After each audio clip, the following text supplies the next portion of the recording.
ನುಗ್ಗೆ ಸೊಪ್ಪನ್ನು ಬಳಸಿ ಇವತ್ತಿನ ದಿನ ಇನ್ನೊಂದು ರೆಸಿಪಿನ ನಿಮಗೆ ತೋರಿಸಾತೀನಿ. ನಮಸ್ಕಾರ ಫ್ರೆಂಡ್ಸ್, ಉತ್ತರ ಕರ್ನಾಟಕದ ಅಡುಗೆಗಳ ಚಾನಲ್ಗೆ ಸ್ವಾಗತ. ನುಗ್ಗೆ ಸೊಪ್ಪಿನಿಂದ ಅನೇಕ ಉಪಯೋಗಗಳದಾವ ಅಂತ ಮೊದಲ ಹೇಳಿಬಿಟ್ಟನಿ. ಇದನ್ನು ನಾವು ಹೆಚ್ಚು ತಿನ್ನೋದ್ರಿಂದ ಕಾಲು ನೋವು ಮತ್ತು ಮೈಯೊಳಗೆ ಕ್ಯಾಲ್ಶಿಯಂ ಪ್ರಮಾಣ ಕಡಿಮೆ ಇದ್ದರೆ ಅದು ಕೂಡ ಒಂದು ಉಪಯೋಗ ಆಗ್ತೈತಿ ಈ ನುಗ್ಗೆ ಸೊಪ್ಪನ್ನು ತಿನ್ನೋದ್ರಿಂದ. ಮೊದಲಿಗೆ ಒಂದು ಬಾಣಲೆ ಇಟ್ಕೊಂಡು ಒಂದು 4ರಿಂದ 5 ಹಸಿಮೆಣಸಿನ್ಕಾಯಿ, 1 ಚಮಚದಷ್ಟು ಎಣ್ಣೆ, 1 ಬೌಲ್ನಷ್ಟು ಅಂದ್ರೆ 1/4 kg ನುಗ್ಗೆ ಸೊಪ್ಪನ್ನು ಸ್ವಚ್ಛಗೆ ತೊಳೆದಿಟ್ಕೊಂಡಿದ್ದೆ ಎಲ್ಲ ಬಿಡಿಸಿ ಅದನ್ನು ಹಾಕ್ಕೊಳ್ತೇನೆ. ಮೆತ್ತಗಾಗೋವರೆಗೂ ಬೇಯಿಸ್ಕೋಬೇಕು.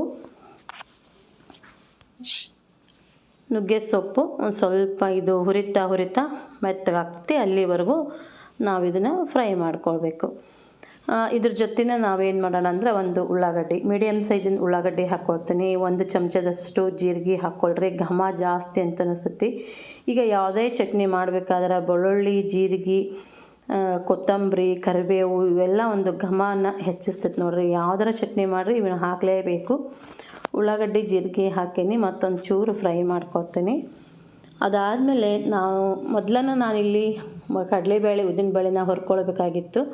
ನಾನು ಮರೆತುಬಿಟ್ಟಿದ್ದೆ, ಅದರ ಸಲುವಾಗಿ ನಾನಿಲ್ಲಿ ಕಡಲೆಬೇಳೆ ಒಂದು 2 ಚಮಚದಷ್ಟು, 2 ಚಮಚದಷ್ಟು ಉದ್ದಿನಬೇಳೆ, 2 ಚಮಚದಷ್ಟು ಕಡಲೆಬೇಳೆ ಇವನ್ನ ಹುರ್ಕೊಳ್ತೇನೆ. ಸ್ವಲ್ಪ ಕೆಂಪಗಾಗೋವರೆಗೂ ಹುರ್ಕೊಳ್ರಿ. ಕಡಲೆಬೇಳೆನ, ಉದ್ದಿನಬೇಳೆನ ಮುಂಚೆನೇ ಹುರಿದಾದ್ಮೇಲೆ ಆಮೇಲೆ ನೀವು ಸೊಪ್ಪನ್ನು ಹಾಕ್ಕೋಬೋದು. ಈ ಒಂದು ಚಟ್ನಿ ನಾವು ಕಾಯಿ ತುರಿ ಮತ್ತು ಉಳ್ಳಾಗಡ್ಡಿ ಹಾಕಿರೋದ್ರಿಂದ ಹೆಚ್ಚಿಗೆ ದಿನ ತಡೆಯೋದಿಲ್ಲ. 1 ದಿನ 2 ದಿನ ಅಷ್ಟೇ ತಡೆಯೋದು. ಫ್ರಿಜ್ನಾಗಿಟ್ಟರೆ 1 ವಾರದವರೆಗೆ ಇಟ್ಕೋಬೋದು. ಆದರೆ ಫ್ರಿಜ್ನಾಗ ಇಡೋದಕ್ಕಿಂತ ನಮಗೆ ಫ್ರೆಶ್ ಆಗಿ ಬೇಕಂದಾಗನ ಉಪಯೋಗಿಸೋದು ಭಾಳ ಒಳ್ಳೆಯದು.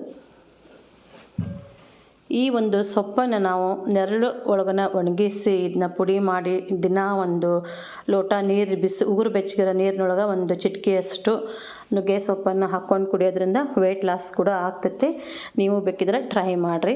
ಹೀಟ್ ಪ್ರಕೃತಿ ಇರೋರಿಗೆ ಇದು ಜಾಸ್ತಿ ಉಪಯೋಗಿಸ್ಕೋಬಾರ್ದು. ಹೀಟ್ ಆಗ್ತಿಲ್ಲ, ಯಾವುದೇ ಹೀಟ್ ಸಿಂಪ್ಟಮ್ಸ್ ಇಲ್ಲ ಅಂತಂದ್ರೆ ನಿಮ್ಮ ಕೈ ಬೆರಳಿನಲ್ಲಿ ಒಂದು 3 ಕೈ ಬೆರಳಿನಿಂದ ಎಷ್ಟು ಬರುತ್ತೋ ಅಷ್ಟು ಹಾಕ್ಕೊಂಡು ಇದನ್ನ ಬಿಸಿನೀರಾಗ ಹಾಕ್ಕೊಂಡು ಬೆಳಗ್ಗೆ ಒಂದು ಎಂಟಿ ಸ್ಟಮಕ್ನೊಳಗೆ ಕುಡೀರಿ. ವೆಯ್ಟ್ ಲಾಸ್ಗೆ ಹೆಲ್ಪ್ ಆಗ್ತೈತೆ. ಕೊತ್ತಂಬರಿ ಸೊಪ್ಪನ್ನು ಹಾಕಿದೆ. ಎಲ್ಲವೂ ಫ್ರೈ ಒಂದು ಅರ್ಧ ಹೋಳಿನಷ್ಟು ಕಾಯಿ ಹೋಳು ಹಾಕೀನಿ, ಕೊತ್ತಂಬರಿ ಸೊಪ್ಪು ಮತ್ತು ಒಂದು ಸ್ವಲ್ಪ ಹುಣಸೆಹಣ್ಣು ಇವಿಷ್ಟನ್ನು ಹಾಕ್ಕೊಂಡು ಹುರ್ಕೊಂಡಾದ್ಮೇಲೆ ಸ್ಟವ್ ಆಫ್ ಮಾಡ್ಕೊಂಡ್ರಿ. ಪೂರ್ತಿ ತಣ್ಣಗಾದ್ಮೇಲೆ ಈ ಒಂದು ಚಟ್ನಿಯನ್ನು ರುಬ್ಕೊಳ್ಬೇಕು. ನೀರು ಹಾಕೋದು ಬೇಡ.